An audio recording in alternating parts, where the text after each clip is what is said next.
اللهم صل على سيدنا محمد معدن الجود والکرم وآلہ وبارک وسلم۔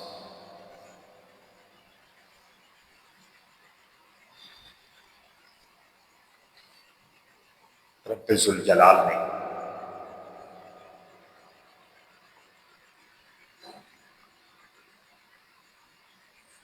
انسان کو ساری مخلوقات میں سے افضل بنایا۔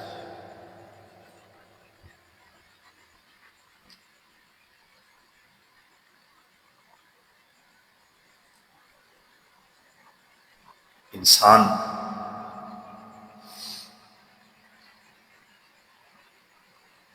تمام مخلوق سے افضل، اعلیٰ، اکرم اس لیے ہے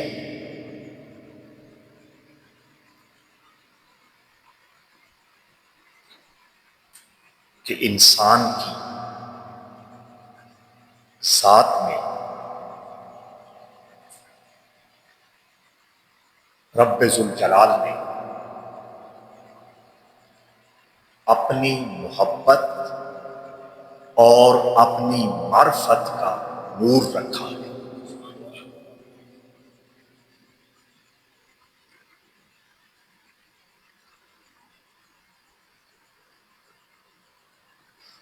لہذا یہ بات فائنل ہو گئی اور طے ہو گئی کہ انسانوں میں سے معتبر اور افضل وہی انسان ہے جو اللہ کی پہچان بھی رکھتا ہے اور اللہ کی محبت کی خوشبو بھی اپنے سینے میں محسوس کرتا ہے۔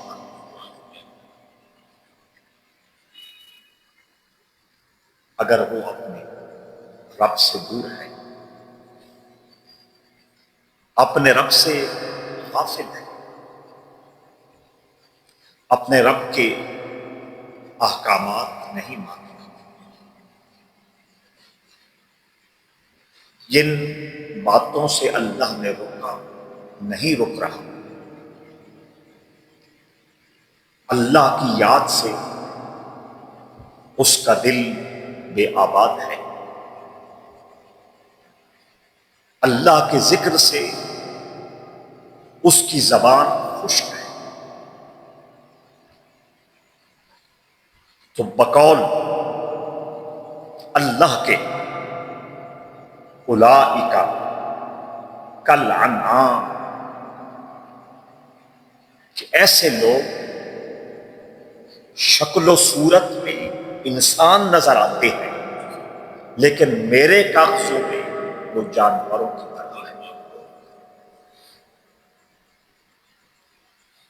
بل ہم اضل، فرمایا صرف جانوروں کی طرح نہیں بلکہ میری رجسٹریشن کے مطابق وہ جانوروں سے بھی غیر گزرے۔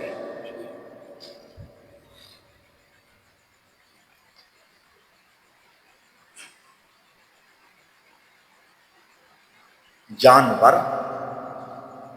عبادت کا پابند نہیں، جانور اللہ کے حلال اور حرام کو پورا کرنے کا پابند نہیں، جانور کا سر سجدے کے لیے پیدا نہیں، جانور کا وجود اللہ کی یاد کے لیے نہیں بنایا گیا، اس کے باوجود اللہ فرماتا ہے کہ وَإِن مِّن شَيْءٍ إِلَّا يُسَبِّحُ بِحَمْدِهِ، کہ ہر چیز اور اس ہر چیز میں جانور بھی داخل اور شامل ہے، اور اللہ فرماتا ہے ہر چیز اللہ کی تسبیح کیے جا رہی ہے۔ اس لیے فرمایا کہ جس انسان کو میں نے اپنے لیے پیدا کیا، اپنی عبادت کے لیے پیدا کیا، اپنے احکامات کو تسلیم کرنے کے لیے پیدا کیا، جس کی کو زبان اپنے ذکر کے لیے عطا کی، جس کے دل کو اپنا عرش بنانا پسند کیا، جس کی روح کو اپنی محبت کی شراب عطا کی، اور جس کے من کو اپنی معرفت کا گنجینہ اور خزینہ قرار دیا، جب وہ اپنے مقصد سے ہٹ گیا، اپنی ذمہ داری سے دور ہو گیا، تو وہ جانور سے بھی گیا گزرا ہے یا نہیں؟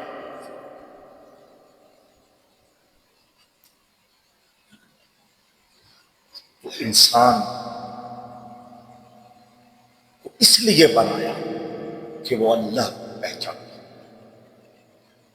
وہ اللہ کی محبت سے اپنے من کو آباد اور سرشار کرے۔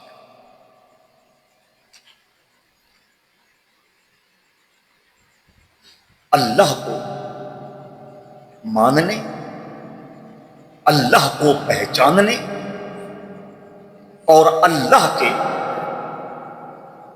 قرب میں، قربت میں، نزدیکی میں آنے کے لیے کچھ اصول مقرر، طریقہ کار بنایا گیا، کچھ ضابطے اور قانون پاس کیے گئے کہ جب تم یہ قانون اپنا لو گے، یہ اصول اختیار کر لو گے، اور اس ہمارے بتائے ہوئے راستے پر مکمل طور پر چلنا شروع کر دو گے، تو تمہیں اللہ کی قربت، اللہ کی محبت اور اللہ کی معرفت کا نور اور سرور نصیب ہو جائے۔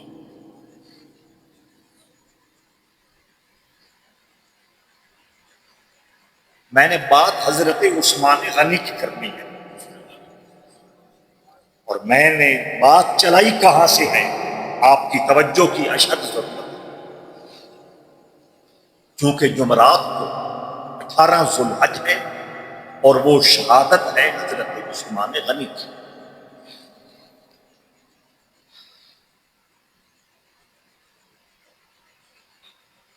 میں نے عرض کیا، انسان کو اپنی معرفت کے لیے پیدا کیا، اپنی محبت کے لیے پیدا کیا، اپنی قربت کے لیے پیدا کیا، اس محبت، اس قربت اور اس معرفت کے لیے طریقہ کار بھی اس نے خود بتایا۔ ایمان یہ پہلا درجہ، ایمان لانے کے بعد حلال حرام کی تمیز کرنا دوسرا درجہ۔ ذہن میں ہے کہ ہم نے جانا اللہ کی قربت، اس قربت کے لیے پہلا درجہ ایمان۔ کوئی شخص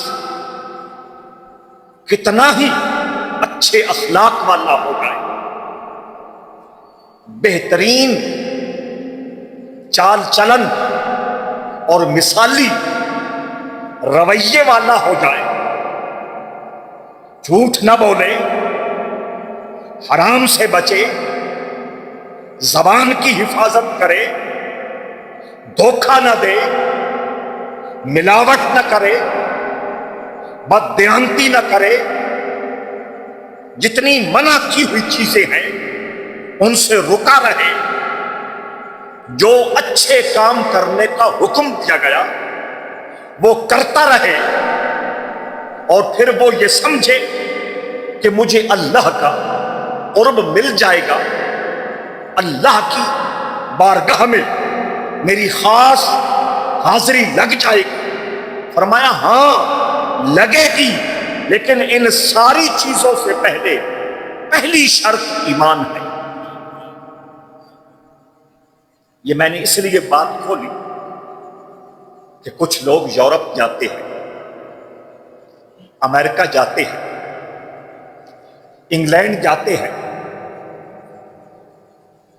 ان ممالک کے لوگوں کے رویے اچھے ہیں، وہار بہترین ہیں، وہ زیادتی نہیں کرتے، وہ نقصان نہیں پہنچاتے، وہ چھوٹی چھوٹی ضروریات کا خیال رکھتے ہیں۔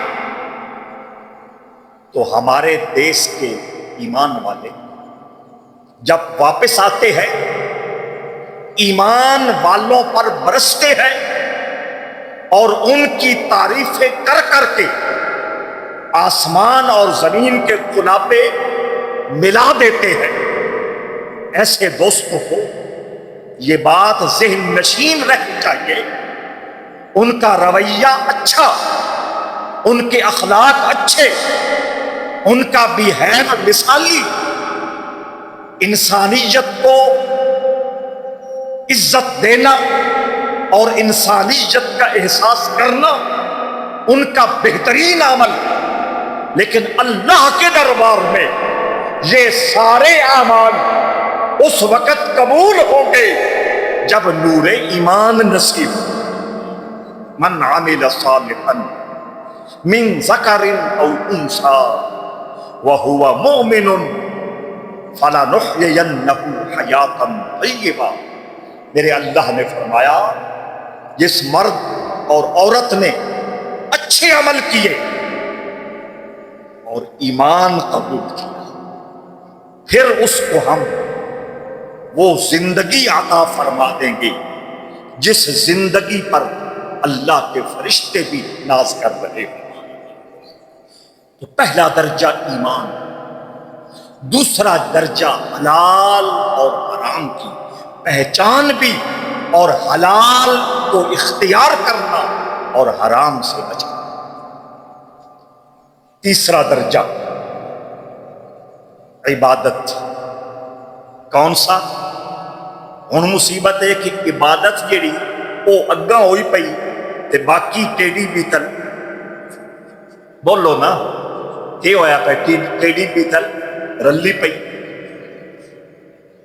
جہاں میرا مالی نقصان نہیں ہے، مجھے مالی فائدہ ہے، وہاں تو مجھے شریعت یاد آ جاتی ہے، اور جہاں کونی لوڑ نے گل پوری کرن دی سمجھ آ گئی نا، اس لیے ٹیڑی بیتل ملاتا۔ پہلے ایمان، اس کے بعد حلال اختیار کرنا، حرام سے بچنا۔ حلال اختیار کرنے میں جو بھی نقصان ہو جائے اس کو مسکراتے ہوئے قبول کرنا، اور حرام سے بچنے میں جو بھی لاس ہو جائے، جو بھی نقصان ہو جائے، اللہ کی رضا اور اللہ کا حکم سمجھتے ہوئے اس حرام سے مکمل طور پہ رک جانا، یہ ایمان ہے۔ اور ایمان کا دوسرا درجہ اور تیسرا درجہ میں نے کہا عبادت میں فرض ادا کرنا، واجبات ادا کرنا، حضور کے پیار میں سنت ادا کرنا، حضور کی رضا کے لیے نوافل ادا کرنا، یہ عبادت تیسرا درجہ ہے۔ اور اس کے بعد چوتھے درجے میں جو ایمان کا ترتیب کے حساب سے بظاہر چوتھا درجہ نظر آتا ہے، لیکن کبھی کبھی اس چوتھے درجے کی ویلیو اتنی بڑھ جاتی ہے کہ حلال حرام اور عبادات سے بھی پہلے ایمان کے بعد یہ درجہ آ جاتا ہے، لیکن بظاہر یہ چوتھا درجہ ہے، اور وہ چوتھا درجہ ادب۔ کیا؟ ادب۔ یہ آج آپ نے سبق اچھی طرح یاد کر لینا ہے۔ ایمان، دوسرا درجہ حلال حرام کی پہچان، اور تیسرا درجہ عبادات، اور چوتھا درجہ ادب۔ ادب،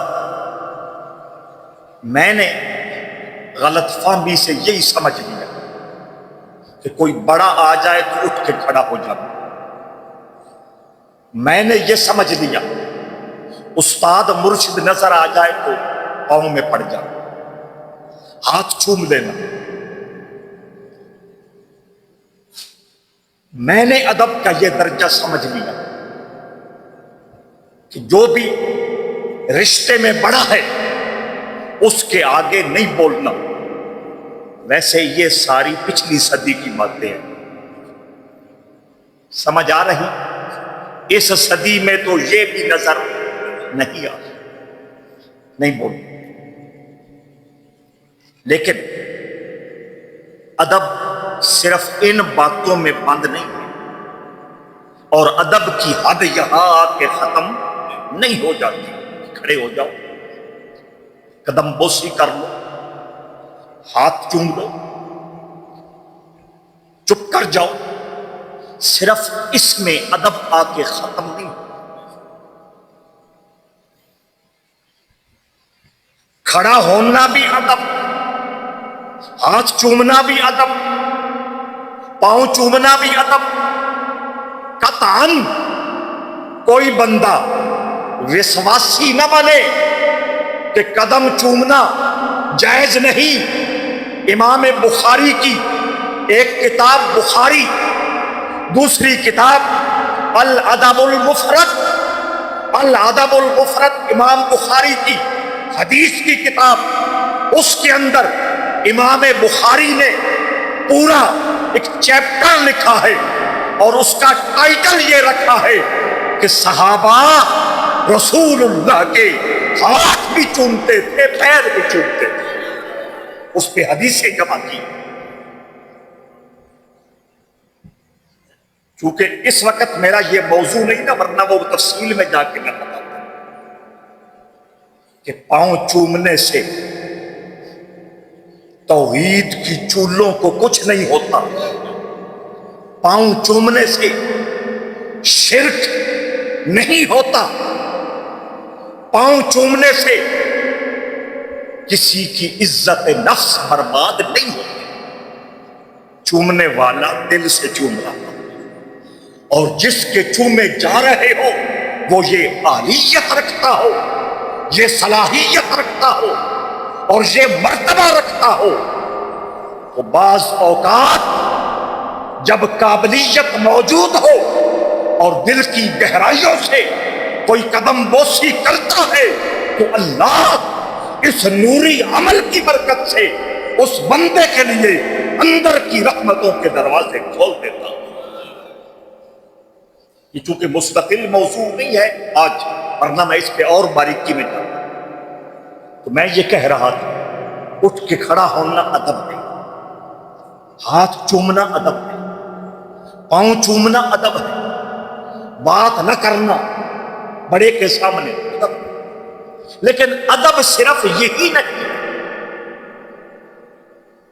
قرآن کا مطالعہ کرنے والے اس سے آگے بھی ادب کے نمونے اور ادب کے انداز بیان کرتے ہیں اور قرآن میں موجود ہے۔ ایک مقام پر اللہ فرماتا ہے کہ دو پہاڑیاں،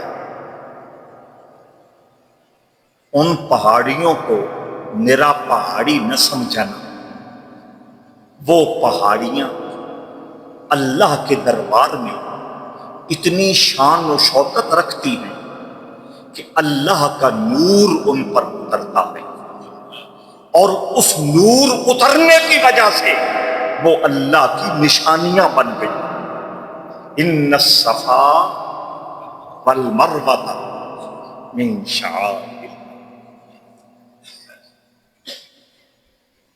بتا دیا کہ ادب کا دائرہ لمیٹڈ نہیں ہے، ادب کا دائرہ محدود نہیں ہے، ادب 3-4 اداؤں میں بند نہیں ہے. اس میں یہ بات سمجھا دی کہ ہر وہ بے جان شے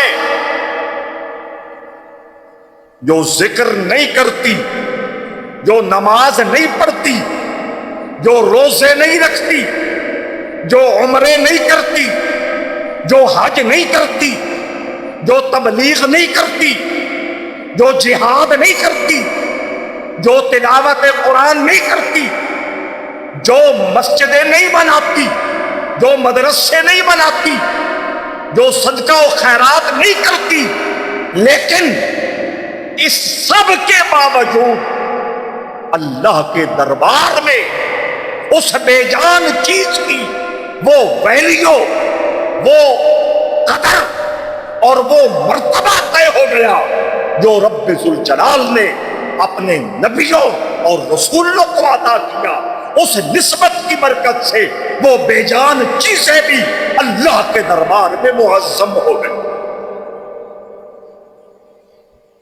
اس کی پہلی مثال میں نے دی، ان الصفا والمروہ من شعائر اللہ. اللہ فرماتا ہے صفا اور مروے کو صرف پتھر کے تودے نہ سمجھنا، پہاڑیاں جان کے ان کو نظر انداز اور اگنور نہ کر دینا. ان پتھروں میں اللہ کا نور جذب ہو چکا. یا اللہ کیسے جذب ہوا؟ فرمایا ان پتھروں کے سینوں پر حضرت ہاجرہ کے مبارک قدم لگ گئے.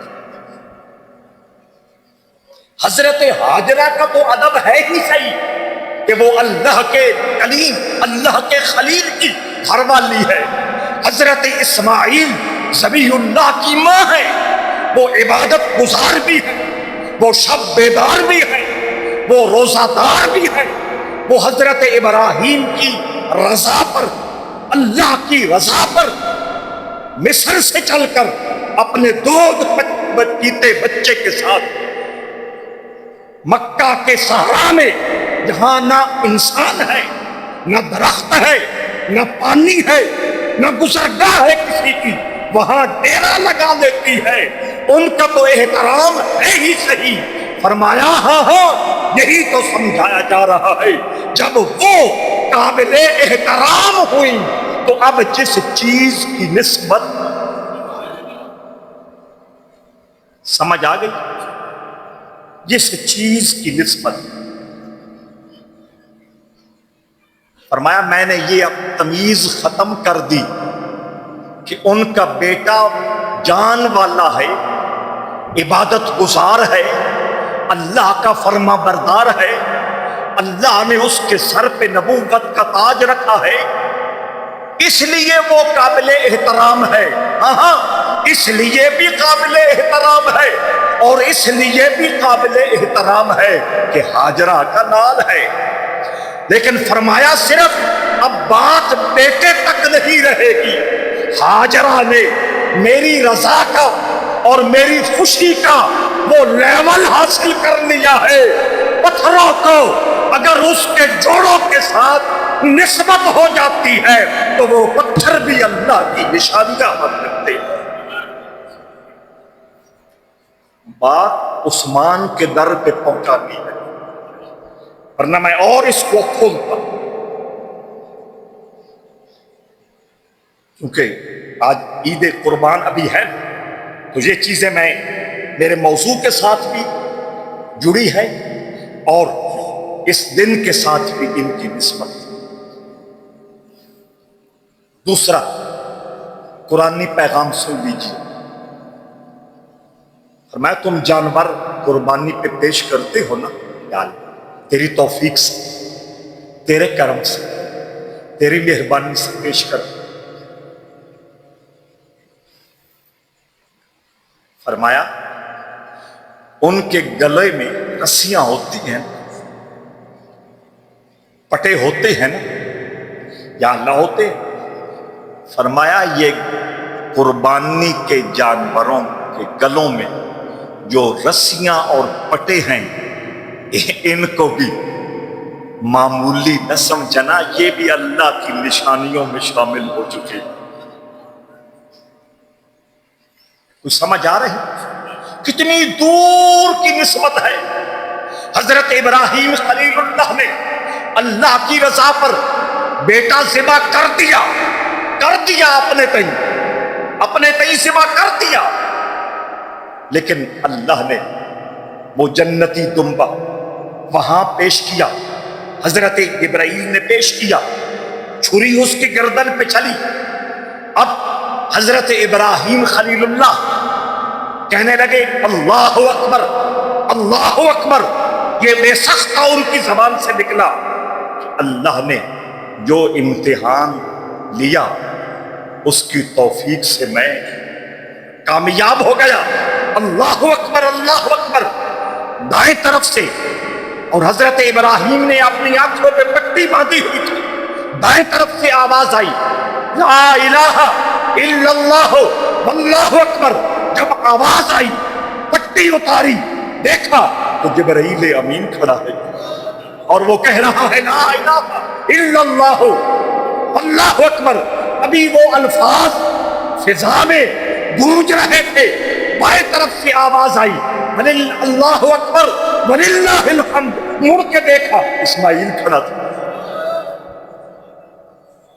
اس وقت وہ ساری حقیقت واضح ہو گئی کہ اللہ نے کس طرح میری اس قربانی کو قبول کیا اور میرے جذبے کی لاج رکھی، اور فرمایا سنیں، فرمایا وَتَرَكْنَا عَلَيْهِ فِي الْآخِرِينَ، اس نے مجھے راضی کرنے کے لیے سب کچھ تج دیا۔ میں نے اسے اس وقت بھی عزت دی، رحمت سے نوازا، اس کے دل کو خوشی عطا کی، اور وَتَرَكْنَا عَلَيْهِ فِي الْآخِرِينَ، اب قیامت تک اس کی اس ادا کو میں نے محفوظ کر کے رکھا۔ صدیاں گزر گئی، حضرت ابراہیم خلیل اللہ کی یہ ادا پورے شباب کے ساتھ، پورے جذبے کے ساتھ اور پورے جوبن کے ساتھ موجود ہے۔ ذرا توجہ کیجیے، پھر پیچھے پلٹیے، حضرت اسماعیل ان کی جگہ دمبا، اب دمبا قربان ہو گیا۔ اللہ نے کہا صرف یہ انعام نہیں، صرف یہ بدلہ نہیں، صرف یہ ریوارڈ نہیں، صرف یہ عزت نہیں، اب قیامت کی صبح تک جو بھی 10 ذوالحج آیا کرے گا ابراہیم کی اس ادا کو رب ذوالجلال بلندیوں تک پہنچایا کرے گا۔ اچھا، وہ تو سمجھ آ گئی۔ فرمایا اب اس جانور کی نسبت قربانی کے ساتھ ہوئی، قربانی کی نسبت اسماعیل کے ساتھ ہوئی، اسماعیل کی نسبت ابراہیم کے ساتھ ہوئی، ابراہیم اور ابراہیم کے جذبے کے ساتھ ہوئی، لہذا اب صرف صبح قیامت تک قربانی نہیں ہوگی، اس جانور کے گلے میں جو رسی اور جو پٹا ہے، فرمایا وَالْبُدْنَ جَعَلْنَاهَا لَكُم مِّن شَعَائِرِ اللَّهِ، اس رسی اور اس پٹے کو بھی میں نے اپنی نشانی قرار دیا ہے۔ کوئی سمجھ آ رہی ہے؟ اس لیے آل رسول کا کوئی اگر احترام کرتا ہے اور آل رسول سے اگر کوئی پیار کرتا ہے، یہ کوئی اس کا فرض نہیں ہے، یہ اس کے ایمان کی مجبوری ہے کہ وہ رسیاں اور پٹے بھی قابل احترام اور قابل محبت ہے۔ آئیے، اللہ کی نشانیاں، ہاں، صفا اور مروہ بھی اللہ کی نشانی، قربانی کے جانور بھی اللہ کی نشانی، ان کے گلے میں لٹکتے ہوئے پٹے اور رسیاں بھی اللہ کی نشانی۔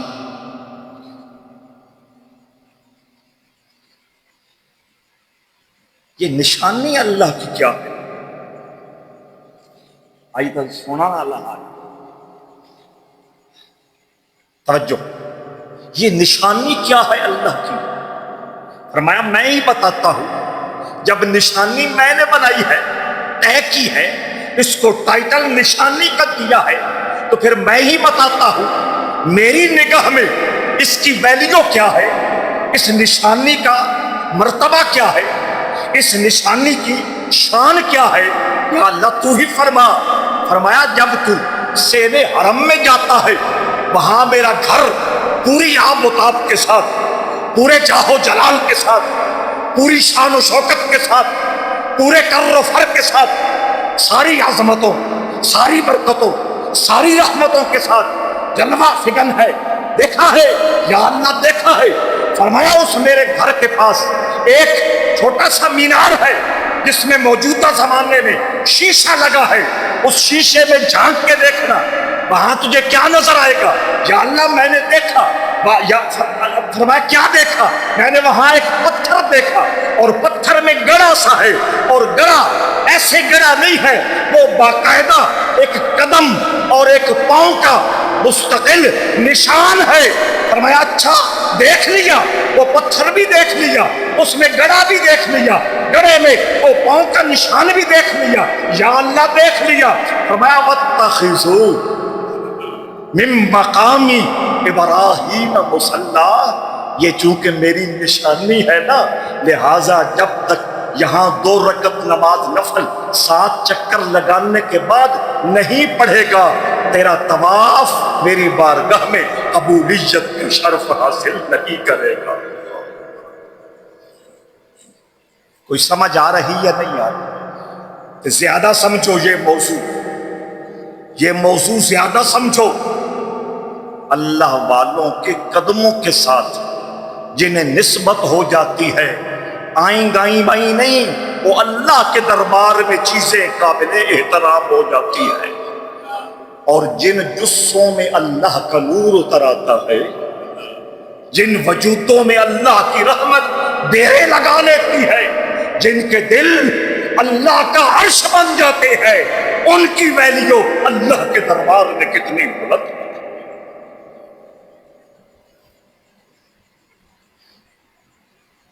توجہ ہے یا نہیں؟ فرمایا پتھر نشانیاں وہ ہاجرہ کے قدموں سے لگے، یا وہ پتھر جنہوں نے ابراہیم کی قدم بوسی کی ہے۔ قربانیوں کے جانور اور ان کے گلوں میں لٹکتی ہوئی رسیاں اور پٹے اللہ کی نشانیاں، ان کا ادب ضروری ہے۔ یہاں نمازیں پڑھنا ضروری ہے کہ اگر پتھروں کا ادب، قربانیوں کا ادب اور رسیوں اور پٹوں کا ادب اللہ کی نشانی ہونے کی وجہ سے ادب کے قابل ہو گئے، محبت کے لائق ہو گئے، تو وہ لوگ جنہوں نے حالت ایمان میں مصطفیٰ کا چہرہ وضحا دیکھا۔ اس لیے میں نے کہا ایمان کے بعد حلال حرام کا فرق، حلال حرام کے فرق کے بعد پھر عبادات، اور عبادات کے بعد لسٹ کے مطابق، فہرست کے مطابق چوتھا درجہ ادب، اور اس کی ڈیمانڈ اللہ نے خود کی۔ آگے جا کے میں مزید اس کو کھولتا ہوں، جو میں نے کہا نا کہ کبھی ادب عبادات سے بھی پہلے، کبھی کبھی ادب حلال حرام سے بھی، یہ ادب کی جو حساسیت ہے اس کا ایک لیول۔ توجہ، چوتھا درجہ ادب، رحمت عالم صلی اللہ تعالی علیہ وآلہ وسلم بڑی تفصیل کے ساتھ اپنے کلمہ پڑھنے والوں، اپنے غلاموں کو اور اپنے امتیوں کو یہ بات سمجھا دی کہ ادب کو معمولی نہ سمجھا، ادب کو لائٹ نہ لینا، ادب کو نظر انداز نہ کرنا۔ اور حضور نے بات بڑے نچلے لیول سے اور نچلے درجے سے شروع کی۔ مشہور حدیث آپ نے 20 مرتبہ سنی، جو پڑھنے کے شوق رکھنے والے ہیں انہوں نے پڑھی۔ میرے آقا نے فرمایا من لم یرحم صغیرنا ولم یوقر کبیرنا فلیس منا۔ میرے حضور نے سلیبس دے دیا، کامیابی اور باوقار رہنے کا ایک اسلوب اور طریقہ بتا دیا۔ فرمایا جو شخص، یعنی میرا امتی، میرا کلمہ پڑھنے والا ہمارے چھوٹوں سے پیار نہیں کرتا، شفقت نہیں کرتا اور بڑوں کا ادب نہیں کرتا، اسے بتا دو اسے ذات محمد سے کوئی تعلق نہیں ہے۔ اب اس میں حضور نے کتنے چھوٹے لیول سے بات کرنا شروع کر دی کہ تمہارے گھر میں جو بڑا ہے وہ باپ ہے، وہ بڑا بھائی ہے، وہ ماں ہے، وہ بڑی بہن ہے۔ تمہارے گھر میں باپ ہے، وہ بڑا ہے، ماں ہے، عمر میں بڑی ہے، بڑی بہن ہے، عمر میں بڑی ہے، بڑا بھائی بڑی ہے۔ اور اسی گھر میں اگر تمہارے اور رشتہ داروں میں مثال کے طور پہ پھپھی رہتی ہے، وہ عمر میں بڑی ہے، اس گھر میں کسی وجہ سے تمہاری خالہ رہتی ہے، وہ عمر میں تم سے بڑی ہے۔ اسی طرح تمہارے گھر میں کوئی نوکر اور نوکرانی رہتی ہے اور وہ عمر میں تم سے بڑی ہے۔ آقا نے فرمایا سب کا لحاظ کرنا، سب کا احترام کرنا، سب کے حقوق کا خیال کرنا تجھ پر لازم ہے، ورنہ ذات محمد سے تیرا تعلق نہیں۔ جاگدے پے ہو نا؟ جاگدیا میری گل سنی ہے نا؟ سمجھ بھی آ گئی ہے نا؟ میں سادے لفظ جی بولی نا؟ جاگدیا سنی ہے، سمجھ بھی آ گئی ہے، باہر جا کے انہوں یاد بھی رکھا۔ یہیں بیٹھے 1 سیکنڈ میں اپنے دماغ کو چلا لو، اور جو رشتے اور جو بندے گھر میں رہنے والے میں نے گنے ہیں ان کو ذہن میں رکھو، اور دوسری طرف آمنہ کے لال کا فرمان ہو۔ دل کو سکون نہ آ جائے مجھے آ کے کہے، گھر میں اطمینان، راحت اور چین کی بہار نہ آ جائے مجھے آ کے کہے۔ اور اس احترام کی وجہ سے، اس لحاظ کی وجہ سے، اس احساس کی وجہ سے حضور گنبد خضرا کے نیچے رحمتوں کے ٹوکرے عطا نہ فرمائے تو مجھے کہے۔ اس اور کر بات حضور نے یہاں سے شروع کی کہ من لم یرحم صغیرنا ولم یوقر کبیرنا فلیس منا۔ دوسرے مقام پہ حضور نے میری تربیت کرتے ہوئے، آپ کو سمجھاتے ہوئے اگلا لیول اختیار کیا۔ میرے نبی فرماتے ہیں جس چہرے پر سفید داڑھی آ جاتی ہے، جس سر پر بال سفید ہو جاتے ہیں، ویسے اس حدیث کا معنی عمر دے نالے کدے نالے کئی 10 12 15 20 سال دے بھی چٹے کر نہیں لیندے، ایک بیماری بھی ہوندی، ارسی چیزاں بھی ہیں، کوئی وڈکا وہ شروع چٹے ہوئے سر دے داڑھی دے وہ اگاں نسل وچ گل چل پئی، وہ نہیں ہے۔ عمر کے اعتبار سے جس کی داڑھی سفید ہو گئی، عمر کے اعتبار سے جس کے بالوں میں، سر کے بالوں میں چاندنی آ گئی، سفیدی آ گئی، فرمایا اس کا لحاظ کرنا، اس کا خیال رکھنا، اس کا احساس کرنا۔ جملہ سنیے آگے میرے نبی کا۔ میرا نبی فرماتا ہے جس کے بال سفید ہو جاتے ہیں اللہ بھی اس سے شرم فرماتا ہے۔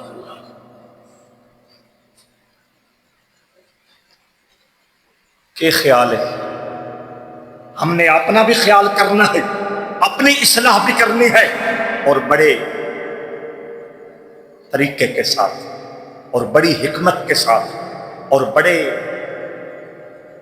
نرم لہجے میں اپنے بچوں اور بچیوں کو بھی سونے نبی کا یہ پیغام سنا۔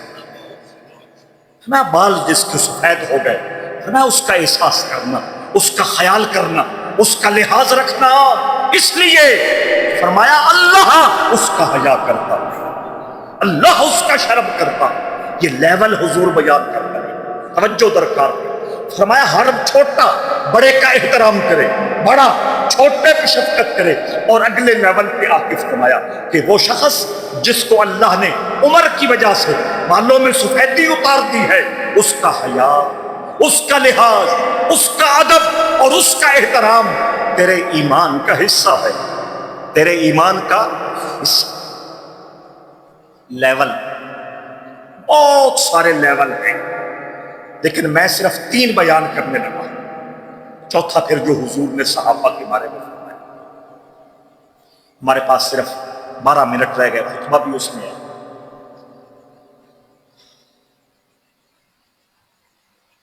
ویسے تو عام مساجد میں نماز سنتوں کا وقت بھی دیا جاتا ہے، سمجھ آ گئی ہے، ابھی وہ ہم حوصلہ نہیں کر پا رہے۔ اتنی مشکل بات نہیں ہے، لیکن کوئی ایک شخص شاید آج بھی آئے ہوئے ہوں، انہوں نے مجھے بتایا کہ میں اور میرے والد ابا جی کے پاس آئے، میرے والد کے پاس آئے اور عرض کی کہ یہ سنتے ہیں، اس کا ٹائم دیا جائے نمازیوں کو جمعے والے دن۔ ابا جی نے بڑے آرام سے کہا سیال شریف میں نہیں دیا جاتا۔ کیا کیا حضرات عزیز اکھار، یہ مستقل موضوع ہے، اس پہ پھر کبھی بات ہوگی۔ وہ صاحب اب مجھے کہہ رہے تھے کہ میں نے 3 جمعے پہلے سیال شریف پڑھا ہے، وہاں ٹائم دیا گیا ہے۔ مطلب یہ وہ مجھے بتا رہے تھے کہ اس وقت تو اس وجہ سے یہاں ٹائم نہیں دیا جاتا تھا کہ سیال شریف نہیں دیا جا رہا، اب وہاں تو دیا، لہذا تسی بھی دیکھتے ہیں۔ حضرات عزیز اکھار، تو میں عرض کر رہا تھا لیول حضور بتا رہے ہیں۔ اب نماز کا وقت ہو گیا، نمازیوں میں عالم بھی ہے، نمازیوں میں قاری بھی ہے، نمازیوں میں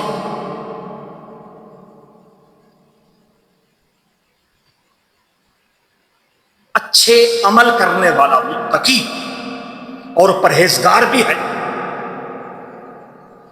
نمازیوں میں بادشاہ بھی ہے، نمازیوں میں مستقل پیش امام بھی ہے جس کو لوگوں نے مقرر کیا۔ مسئلہ کیا ہے؟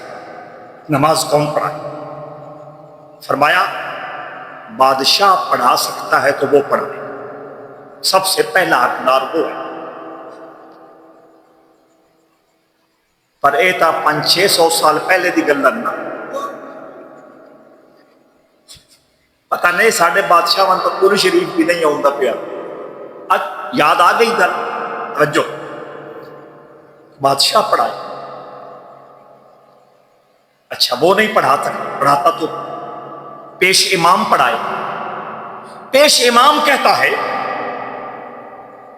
کہ میرے جیسے یا مجھ سے درجے میں کم لوگ ہوتے تو میں ضرور پڑھاتا، یہاں عالم بھی ہے، فاضل بھی ہے، قاری بھی ہے، مفتی بھی ہے، فلاں ہے فلاں ہے فلاں ہے، تو مجھے تو شرم آتی ہے کہ میں ان کے سامنے مصلی پہ کیسے کھڑا ہو جاؤں۔ تو اس وقت رحمت عالم صلی اللہ تعالی علیہ وآلہ وسلم نے لیول طے کیا، فرمایا تم میں سے یعنی ان نمازیوں میں سے جو سب سے زیادہ علم والا ہو وہ میرے مصلی پہ کھڑا ہو، طے فرما دیا۔ اور دوسرے مقام پہ فرمایا سچا عالم، سچا عالم ایک باری میں نہ دستا تھوڑے چو کسی کو پوچھتا وہ کون ہوگا؟ عالم تو ایک اینٹ پکڑ اٹھائیں تو نیچے سے نکل آتا ہے کہ نہیں نکلتا؟ صرف عالم؟ نا نا نا، علامۃ الدہر، خطیب زمان، مبلغ اعظم، سمجھ آ رہی؟ حجت الاسلام، بہے کی یہ زمان، اتنے القاب، تو نے مرنا نہیں ہے، مرنے کے بعد تو نے اللہ کے سامنے پیش نہیں ہونا، اور اللہ جب پوچھے گا اتنا جو وزن اٹھا کے لایا ہے، توجہ ہے یا نہیں؟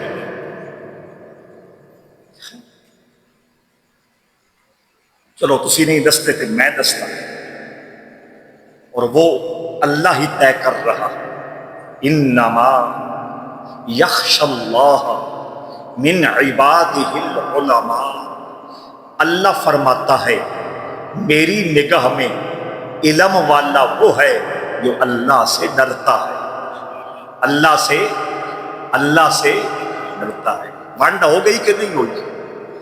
اور میرے آقا بولے جو اللہ سے ڈرنے والا عالم ہے، یوں سمجھو جس طرح نبیوں میں میرا مقام ہے، امت میں اس کا وہ مقام ہے، یہ لیول طے فرما رہا ہے۔ اب آ جائیے، چھوٹے لیول سے بات کی، بالوں تک پہنچی، بالوں سے علم و فضل تک پہنچی، آگے چلتے چلتے میرے آقا بولے اب ایک جماعت ہے جس نے میرا زمانہ پایا ہے، میرا زمانہ پایا، میری زیارت کی، دل میں نور ایمان ہے، زبان پر تلاوت قرآن ہے، زمانہ میرا ہے، اور اس زمانے کی شان کیا ہے؟ خیر القرون قرنی ثم الذین یلونہم ثم الذین یلونہم، فرمایا بہترین زمانہ سارے زمانوں میں سے وہ ہے جس میں میں رہا ہوں۔ اگلے جمعے بھی اساں ایک گل ٹورنی ہے، میں آخر بھائی جیڑے ختم دین دن انہاں ہستیاں انہوں نے یاد کرا دیئے تھا، آج شروع کر دیا، سمجھ آ گئی؟ جمعرات کو آپ کا ختم ہے حضرت عثمان غنی کا، کیونکہ میرا موضوع بالکل ابھی ابتدا میں ہے، کوشش تو تھی کہ ختم ہو جاتا، اگلے جمعے انشاءاللہ مکمل کریں گے اگر اللہ کو منظور۔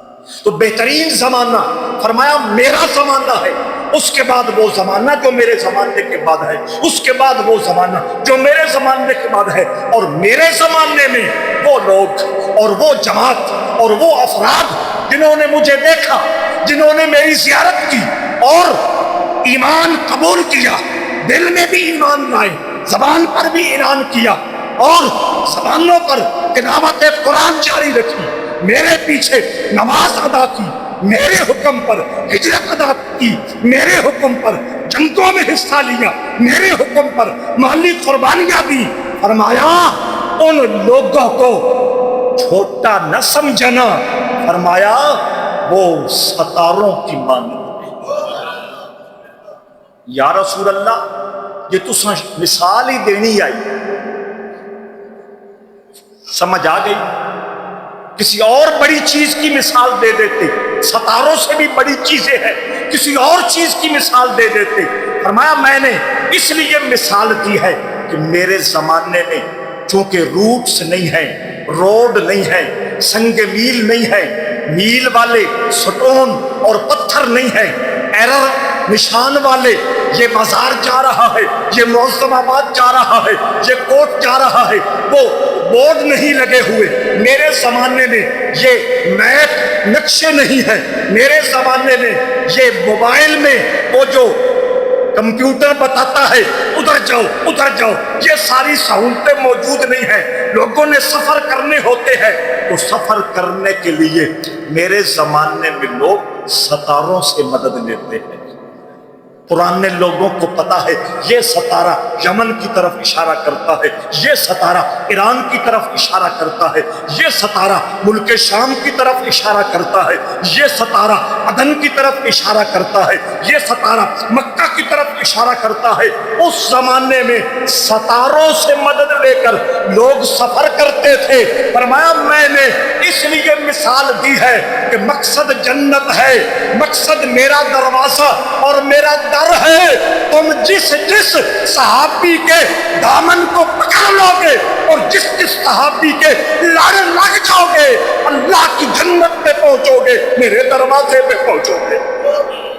اصحابی کالنجوم بأیہم اقتدیتم اہتدیتم، میرے سارے صحابہ ستاروں کی مانند ہے، جس کی بھی تم نے پیروی کر لی ہر جاؤ گے، پاس ہو جاؤ گے، کامیاب ہو جاؤ گے۔ یہ حضور مقام بیان کر رہے ہیں۔ اب میں صرف یہ عرض کر کے بات کو سمیٹ رہا ہوں،